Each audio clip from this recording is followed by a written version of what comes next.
How far is too far when it comes to military one-upmanship between great powers? The United States appears determined to find out with the development of the USS Gerald R. Ford, a nuclear supercarrier so powerful, so over-engineered, it could actually spark the next global arms race, rather than deter one. Bristling with weapons and technologies previously found only in science fiction, the Ford class represents the latest move in an escalating game of technological leapfrog between America and its rivals like China. But have Navy strategists finally overplayed their hand and overburdened this enormously complex and expensive ship with too many immature systems? Or is the Ford truly the ultimate deterrent that will secure US maritime dominance for another generation? Let's find out. At an incredible 1,106 feet long and displacing over 100,000 tons, the Gerald R. Ford is a modern-day behemoth able to carry over 75 aircraft at a time, matching the air power of some smaller air forces. From its vaulting foredeck and reinforced titanium armor to its 4 hugely powerful nuclear reactors driving 30-ton bronze propellers, every aspect of this maritime giant has been over-engineered for absolute mastery of the seas. But the true strength of this $13 billion juggernaut lies not just in its sheer size and brute force projection potential. No, the Ford's real lethality is derived from the revolutionary and previously untested technologies woven into its very design and construction. Technologies that could leave the aircraft carriers of other nations, even China's vaunted new Type 003 class, utterly outmatched on the high seas. China's own rapidly modernizing military has certainly taken notice of this new existential threat from its Pacific rival, embarking on its own indigenous carrier program in hopes of one day rivaling US naval dominance. But with the advent of the Gerald R. Ford class and all its game-changing innovations, many defense analysts now fear America's lead has become insurmountable for decades to come. The implications of this new carrier could shake the foundations of maritime warfare in a way not seen since the transition from wood to iron over a century ago. To truly grasp the potential threat posed by this modern technological marvel, we must look under the hood, so to speak. Because the USS Gerald R. Ford represents a clean break from the aging Nimitz-class carriers that previously formed the backbone of the US fleet and an entirely new paradigm in naval air power projection. Where previous flat-top behemoths relied on a complex web of hydraulics, steam power, and explosive propellants to launch and recover their air wings, the Ford introduces a suite of new digital technologies. Chief among them is the Electromagnetic Aircraft Launch System, or EMALS, a groundbreaking invention that trades the brute physics of the steam catapult for refined electromagnetic fields. This system uses an electromagnet-powered motor to silently accelerate warplanes along the flight deck with far greater precision and substantially less mechanical stress than traditional steam propellant methods.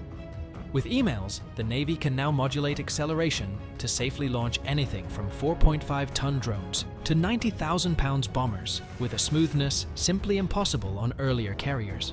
But launching fighters is only half the battle when it comes to operating a modern aircraft carrier.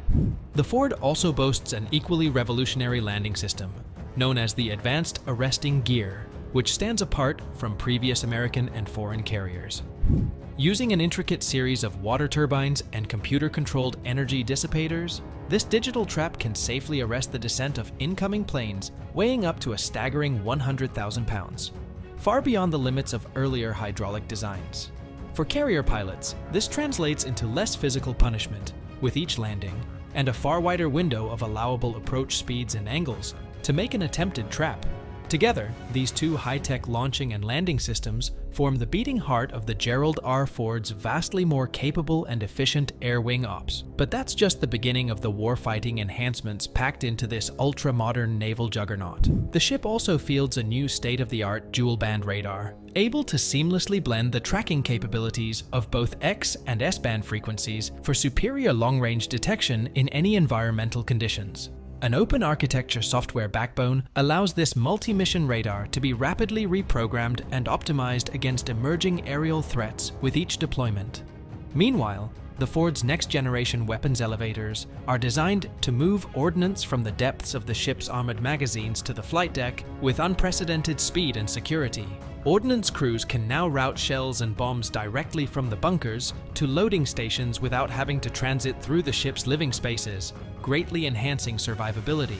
An extended flight deck with enclosed weapons handling areas also allows for a rapid 25% increase in sustained sortie rate compared to previous carriers. Combined with fully automated aircraft refueling and rearming, the Ford can sustain a jaw-dropping 160 strike missions within a 24-hour period, all while carrying fewer sailors than the ships it replaces.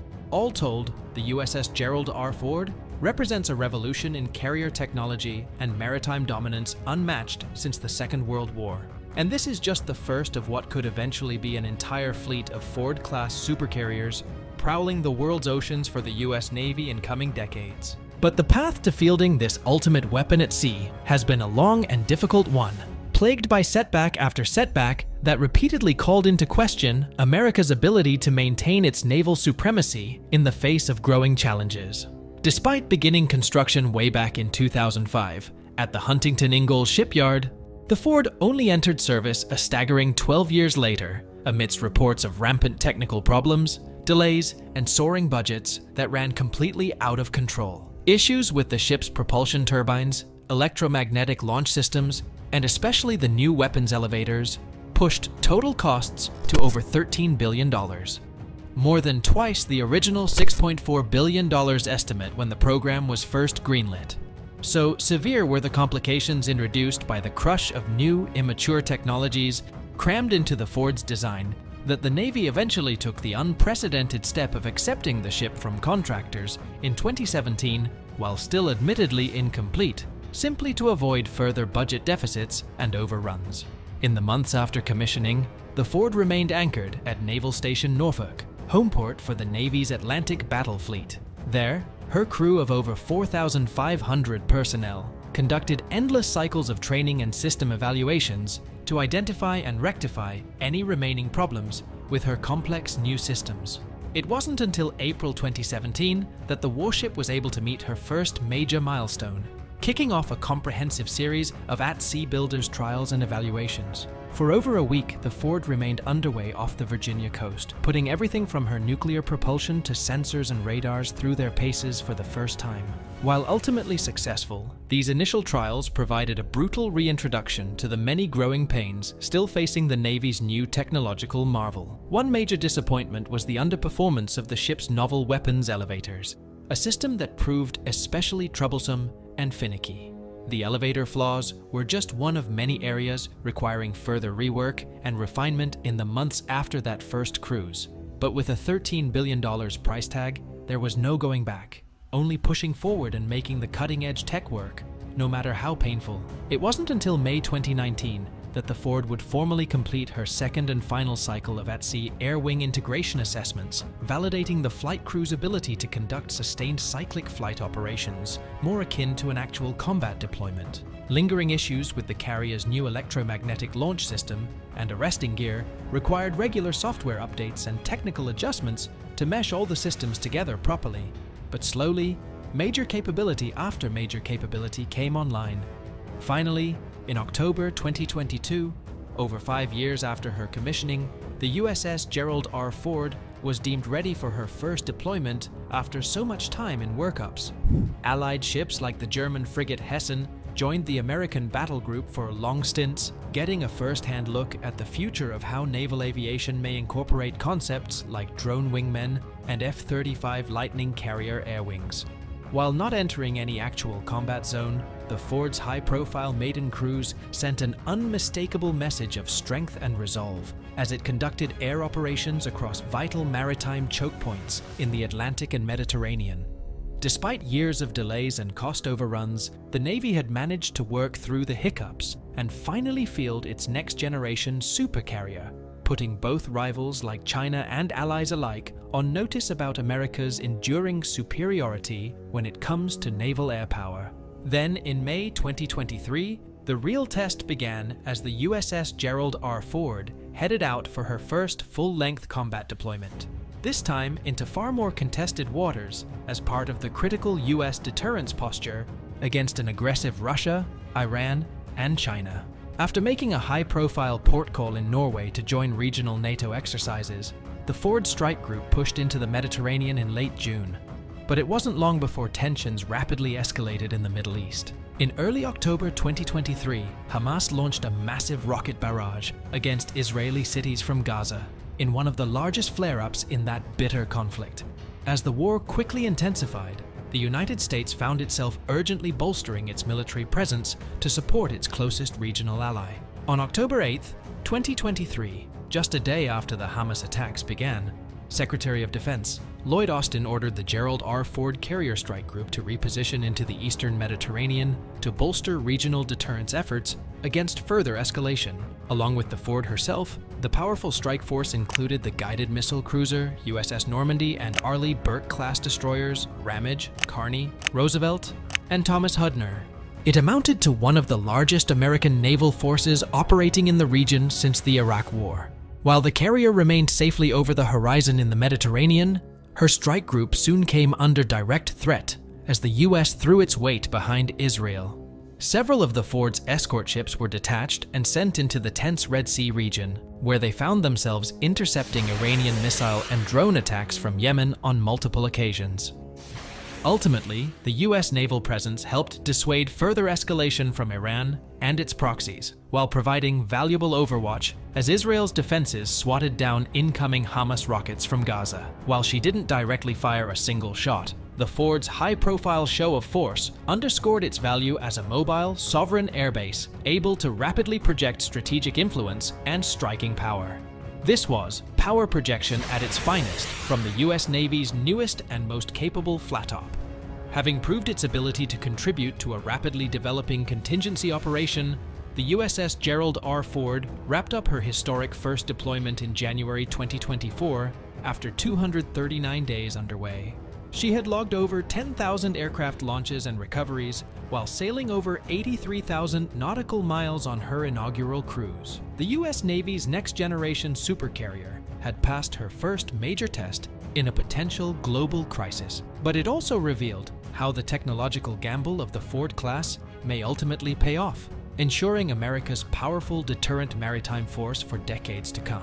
But even as the Ford's teething problems stubbornly persisted in its early years, a new and ominous maritime challenger was beginning to emerge on the other side of the world, one with the potential to severely undermine American superiority for the first time in generations if America failed to maintain its technological edge at sea. China's swiftly growing economic and military clout, propelled by decades of breakneck modernization, has allowed the People's Liberation Army to accelerate an ambitious aircraft carrier program of its own.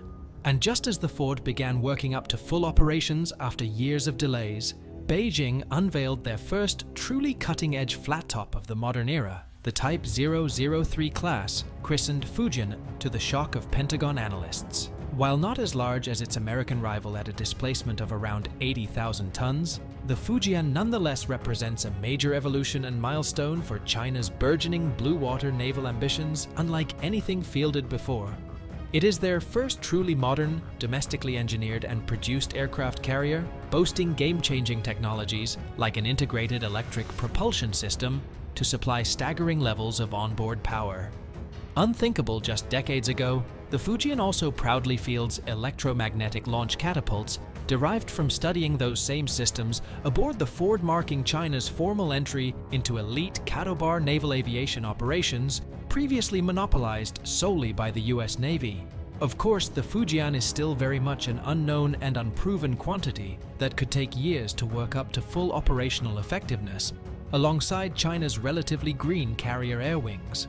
While rapidly modernizing, China remains generations behind in overall carrier experience compared to the battle-hardened forces of the United States Navy. The Ford class, on the other hand, incorporates the full accumulated knowledge and hard-won lessons of over a century of American naval aviation operations and maritime warfighting. Its technologies are truly revolutionary and game-changing compared to previous generations, and its overall capabilities largely unmatched anywhere else on the planet today. No other ship, for instance, can match the Ford's electromagnetic launch system's incredibly fine control over acceleration vectors. This key advantage allows the Navy to launch aircraft smoothly at velocities optimized for their individual weight and structural limits, something the crude physics of steam catapults cannot hope to replicate. And the Ford's technical marvels hardly end with its slick new aircraft delivery systems. The carrier's defensive capabilities are of equal concern to America's rivals and potential future adversaries at sea. The ship's Sea Sparrow missile batteries, for example, provide an unparalleled level of self-defense against incoming air and surface threats with their superbly accurate radar guidance. The missile's cylindrical bodies and pop-out wings allow for constant mid-flight adjustments to smoothly intercept even the most evasive anti-ship missiles and strike aircraft operating at low altitudes. Meanwhile, the Ford's highly automated onboard combat system, known as the Ship Self-Defense System, allows its Aegis radar arrays and weapon batteries to rapidly process sensor data and respond with overwhelming barrages of missile and gunfire without delay. The Navy likens it to having the entire ship's offensive and defensive capabilities act as a single unified threat response. So, while the rise of China's Fujian carrier and the wider Type 003 program bears close watching in coming years, America's new Ford supercarriers seem poised to retain a clear multi-generational technological edge for the foreseeable future, at least if their expensive new systems can remain glitch-free and reliable when the call to battle stations finally comes. The fate of this $13 billion gamble, and perhaps the future global balance of military power in the 21st century, now rests squarely on the massive reinforced decks of the USS Gerald R. Ford. But will it actually be a game-changing asset for America, or the overambitious project that finally cost the US its long-held lead in naval air power projection? Let me know what you think about the Ford's prospects in the comments below. And don't forget to subscribe to our channel and click that bell icon to stay up to date on all the latest revelations in the fascinating world of military aviation.